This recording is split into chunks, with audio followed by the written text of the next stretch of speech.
Hey, welcome back to Real Talk. It's season 3. And check it out. New set. How awesome is it? Give us a tour. You want to give us a tour? Lights, There's cameras, a dance floor. action, potential dance floor. What Man, is this? that's What is awesome, this? right? What is it? I don't even I don't know. know, chalkboard wall. What can you do with chalk? We'll find out in season 3. Outlines of bodies. Check- Trying to hide them on set. That'd be kind of. Check out our sign. That's. You know what? We have an incredible team, don't we? Yeah, It's so fun. because we didn't do none of this. I couldn't even spell real talk personally, so that's a good reminder. That's really fun. I Right. love, right? It's This always is fun awesome. to have new. And we've missed being together. Yes. I've missed you all summer and having real conversations like Lots this. of new fun stuff. Season 3, new set. You're back from sabbatical. Awesome stuff. Are you having a baby? Did I hear? Damn. It's yes, that would be. I just wanted to tease that out there. Rumor. Yes. You're starting Real Talk rumors. Should we add one about your new season of what's happening in your life? We'll talk about that later. Okay, great. You're glad, huh? Why you're bringing up my baby? So it's 2020. Is there anything going on in the world that you want to talk about on Real Talk? You know what? It's October, so pumpkin spice, Boom. pumpkin patches. Are you a pumpkin apples. spice guy? You're not. No. No, it's gross. It is. You know, I do not like that. I don't. I like natural flavors, not adding it to things like. We should do a real talk about coffee flavors. Coffee tastes like coffee. Why are we adding in lemon verbena to the coffee and pumpkins? I don't know if that's so. a This thing, is the but things. sure. This season of Real Talk. Let's talk about the things that really matter. Okay, Coffee coffee. flavoring, because that's all that's going on in our world. Right. Nothing else. Nothing too exciting. Pumpkin patches. Yeah. That's what happens every October. So it's well, all the commercials on TV tell me what season it is. NFL It's that- football season? Yes, it's Football? that.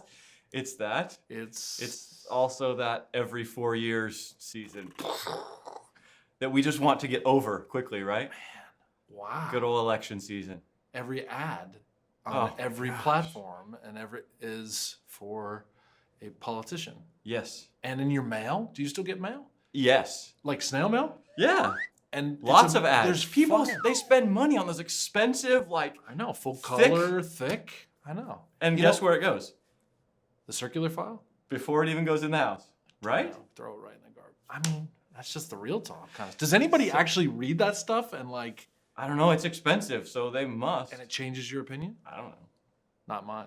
Okay, great. I'm glad to know you have such an open mind as we approach some of these topics. Yes, election season. That's So let's perfect. talk about it. Let's talk about politics, election. I know we're walking into crazy waters, but let's do it for the next few weeks because that's what's on everybody's mind. It's what's going on in the world. So let's just have some conversations. Let's argue about politics, shall we? Why would we Do you argue? think anyone will add comments on these videos? On these? There might be people There's that opinions out there, aren't there? on politics in the Christian community. No. No. I thought, wait a minute, let's get this out. Honestly, there's really only one way to vote and to think about politics as a Christian, right? That's So right. There's only one way. there's only one way. So, Which why is- are we even having this conversation? Because clearly, if you're a Christian, you're going You to have vote be for. Yeah, right. I mean, right? but isn't that what some people think? Man, I hear that all the time. Does it bug you? But what's so funny is people on both sides of the aisle say that. If you're a Christian, you have to be and vote for. And then also, if you're a Christian, you have to be and vote for on So- both sides. I mean, maybe a lesser issue, but I think brings out this example. It's like we have right now friends who are doctors who are telling us, Oh, you have to wear a mask. Yes. And then for other friends who are doctors that go, you don't have to wear a mask. So don't all doctors agree on masks? right. And if we can't even get agreement on masks or Yeah. no masks, Yeah. how about all these other issues? But there's only one biblical view. One way to vote. That frustrates me. It's frustrating. It's really frustrating. Yeah. I think there's only one way to heaven. Yeah. Do we Let's- agree? Yeah, I think we agree. And I think we should talk about him. So Who? Jesus. Yeah. Let's talk about how Jesus intersects with politics. And today, on this episode, I want to talk about the economy. I want to talk about dollars, okay? Jesus and the economy. Yeah. So if Jesus were walking on the earth right now and he was going to sit down, if he was going to plop down on a Real Talk set with us, what would he say about the economy. Like, what was the stuff that he would be talking about? Lots of views, right? But I think, like, let's just get this one out of the way. I think all Christians would say that Jesus would say we're supposed to be generous. Okay, so like at the broadest level, like let's just get that out of the way. Christians are supposed to live a life of generosity. He probably Good. Yes. He I don't probably think anyone's also, going to argue that. No. And if you are, I think he would also say, let's get it out there, that money shouldn't be our master. Oh, right. Right? I think that's fair. Like every Christian would see direct teaching to Jesus making comments about money, saying Sure. the moment you're mastered by money, Yep. something's probably off. Is that Right. fair? Yeah. All Christians? I mean, I think that we could point to specific passages and say this is what Jesus said. So we're not going to argue those. Like we won't get into that. What do we argue about? I don't know, man. There's this whole spectrum, right, of how should we handle our money and what is the government's role in handling money. And I think even as we say, like, oh, Christians should be generous, that's a principle we agree on. So, well, then everybody should just kind of be nice and take care of each other. I think we can also agree that's not going to happen. Like, we don't live in this utopian world, right? So, is the role of government to act morally when people aren't going to act morally? Right? I mean, that's sort of the crux of it, isn't it? So then we bring in things like socialism or capitalism or some other ism that you'd like to throw out. I can't spell it. Ism. Yeah, we start to think through, okay, if we were all living in utopia and everybody was following Jesus and Sure. all of us were perfect like Jesus, we may think about economics and economic systems differently, but that's not our reality. It's not the reality. And perhaps may not be the reality of every politician, Right. that they're thinking morally. Right. Although it is ironic that every politician seems to be a theologian. Like they can point something to Jesus, you know? The Bible says, like, you haven't read the Bible in decades. Yeah. Interesting how everything can be politicized. Yeah. And including a biblical perspective on capitalism or socialism. Is it possible that a capitalist or a socialist could all be following the same Jesus? I don't know. Is it? I think so. Right? I think it is. Be possible that someone who believes in one of these systems, But is one of them more closely aligned with the teachings of Jesus? So like let's throw out some thoughts and examples on this, right? So it seems to me when I read the Bible that God is very concerned with people who have less. Mm-hmm. He's very concerned with people who could be oppressed, things like that, right? He's concerned with the underdog and uneven playing fields. Is that fair? and biblical from Old New Testament. Yep. Fair balances, fair schedule, people Yep. being treated fairly. Yep. You could also make an argument that the Bible's full of statements about people spending their time and energy wisely and not taking advantage of the course. fact that God cares about the poor, and therefore, well, if I don't work or I'm a recipient of government funds, it doesn't really matter what I do. I can continue to just take and not give. Like, I don't think the Bible would be okay with that. No, I don't think it would either. I mean, Paul says in 2 Thessalonians, I think he says, if you're unwilling to work, you shouldn't eat. But my pushback on that is, I don't think the majority of poverty is not related to a lack of work, right? Agreed. Especially when you think globally. Go to Africa right now and tell, go to some village and some tribe and tell the women there who walk miles every day to get water, like, you're just not working hard enough. Yeah, Like, oh, no, give me a break. Most of poverty isn't attached to a lack of work. Yeah, and I would think that these systems are in response to our perspective about government, Sure. right? So a socialist system has a view of government and the role of government in society. A capitalistic view has a perspective about government and the role of government in society.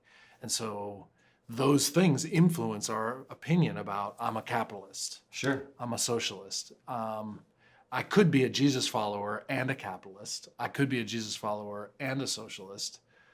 That's possible. But what's your view of government? Should government be the regulation on money?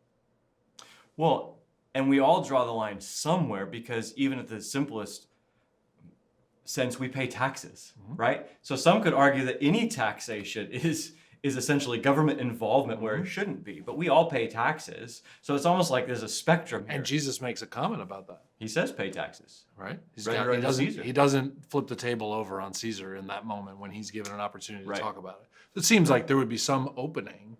Right. But if I decided today not to pay taxes, is that biblical? No. I don't think, right? No. I don't think you could make that argument. Right. But could you also make the argument that I'm just going to take from the government whatever the government gives me, and I should just be a recipient of it, and Yeah, and not a contributor to not something? a contributor to society? I mean, is No. that biblical? I don't think so. I think Also not biblical to say that the government should just take everything from you. At the other end, from, sort of free market, the other end, none of us are going to make a biblical case for communism or Marxism, right?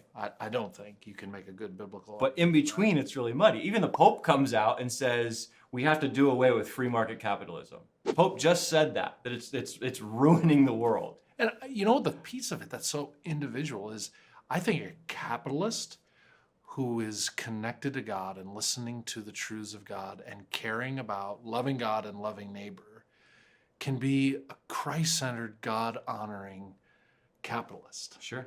I think there's also the possibility, if someone who believes more in socialism with more government control over funds, if they're listening to God and obeying God and following God's commands, it is possible that they could be a godly socialist. Mm-hmm. But when you take God out of it, when I do whatever I want, man, there's some really selfish free market capitalists who all they do is take. Right. And there's also some really selfish socialists who all they do is want to give and take more taxes and give more. So remove God from the equation and a moral compass and the Holy Spirit. And we got all these systems are going to go we got wrong. dirt bags everywhere, right? And on both you know sides what? of it. Honestly, that's what I see happening more and more in our country. What our country was founded on and the type of moral compass a lot of people had when they wrote and began some of the systems that we're all talking about, there was a tethering, a connection to a higher moral authority. Mm-hmm. You remove a higher moral authority, everything's crazy. Yeah. Yeah, and I think that we could argue, like, pretty easily that's God's design, really, is to keep him in all these things. So even if you go back 3,500 years to the code that he's giving the Israelites when he's building a nation, and I know that that's a different nation than we live in today, but but it's still there's some... you think about the stuff in Leviticus where God goes, plant your field and grow it, but leave the edges, right? For people, beautiful. It's like private enterprise and equality can coexist. And when they do, poverty kind of goes away. You have stronger families, you have better educated people. It's like it uplifts the whole society. Yeah, but there, again, the principle is they're listening to God. That's right. I wouldn't argue that our country was ever a Christian country. It was founded on a lot of Christian principles by a group of very moral people. You remove morality, a sense of there's a higher authority above us. You remove that from the equation, and I'm for me, and you're for you, and we do whatever the heck we want. All of these systems erode into selfishness or my personal preference, right? And so, man, that's where we find ourselves today and with a lot of these topics. So that was just a fun, quick topic. Yeah, easy. Just no problem. I think we solved it, didn't we? Yeah, I think so. I think we should, you should give me all your money. Okay, great. Isn't that the way? Well, hey, come back next week and we'll solve more problems for you in this crazy political season, right? Yep. See you next time on Real Talk.